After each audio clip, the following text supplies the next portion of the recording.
Police ঠিক কতটা নির্লজ্জ, বেহায়া, বেশরম, আর অনুব্রত মণ্ডল ঠিক কতটা জঘন্য মনের মানুষ। তার কারণ আজ ঠিক সকাল 11টায় বোলপুরের যে এসডিপিও অফিস রয়েছে সেখানে অনুব্রত মণ্ডলের হাজিরা দেওয়ার কথা ছিল, কিন্তু অনুব্রত মণ্ডল সেখানে গেলেন না। কি করলেন?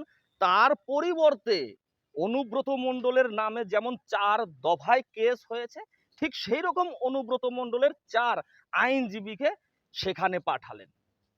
কতটা বেশরম অনুব্রত মণ্ডল আর এই রাজ্যের পুলিশ!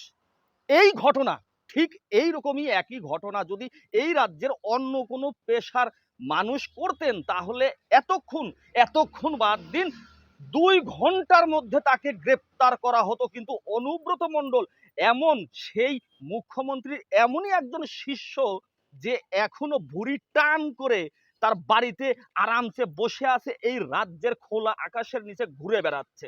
পুলিশ তার কিচ্ছু করতে পারছে না। পুলিশ এতটাই নির্লজ্জ, এতটাই মেরুদণ্ডহীন পুলিশ। আজ পুলিশের মা, পুলিশের স্ত্রীকে নিয়ে অকথ্য ভাষায় এইরকম গালিগালাজ করছে, তারপরেও পুলিশ অনুব্রত মণ্ডলের টিকিটা পর্যন্ত ছুঁতে পারছে না।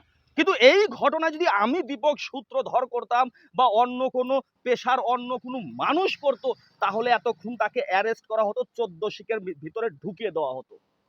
কিন্তু অনুব্রত মণ্ডল আজ বোলপুরের এসডিপিও অফিসে গেলেন না, হাজিরা দিলেন না, তার 4 আইনজীবীকে পাঠালেন। সবকিছু ঠিক আছে, রাজ্যের মানুষ ধিন তাক তাক তাক করে নাচছে। এটাই কি তাহলে রাজ্যের গণতন্ত্র? একটা মানুষ অপরাধ করবে, তাকে ছেড়ে দেওয়া হবে কেন?